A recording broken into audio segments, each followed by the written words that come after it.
আমাদের জন্য এই ঈদটা খুবই ইম্পর্টেন্ট একটা ঈদ, কজ এতগুলো ভালো সিনেমা একসাথে আমরা লাস্ট অনেক বছর হয়েছে দেখিনি।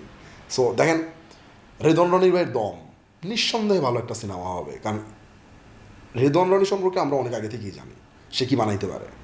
সো নিঃসন্দেহে ভালো কিছু হবে। প্রিন্স মানে এইটার ব্যাপারে আসলে আমরা কথা না বলি, কারণ এটা তো আসলে মেগাস্টারের সিনেমা, ওইটা আমরা জানি কি হবে। এরপর ধরেন রায়হান রাফি, এর সম্বন্ধে আপনি কী বলবেন?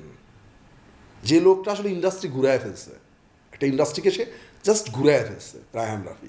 সো রায়হান রাফি নিজেই একটা সুপারস্টার, তার সিনেমা কী হতে পারে এটা আমরা সবাই বুঝি। এরপরে ধরেন সিয়ামও দীর্ঘদিন পর্যন্ত ভালো কাজ করে যাচ্ছে। আমি একটা সিনেমা বানাইছি নতুন, মোটামুটি মানুষের আশা একটু হইলেও ফুলফিল করতে পারছি। তো আমিও চেষ্টা করছি ভালো বানানোর জন্য, জানি না কতটুকু পারছি, তবে আমার মনে হয় যে আমি ভালো খুব বানাইতে পারছি। এবার বাকিটা তো আপনারা বলতো। সো এইটা আমাদের জন্য খুব ইম্পর্টেন্ট, প্রত্যেকটা ভালো ভালো ভালো ভালো ভালো ভালো সিনেমা আসতেছে।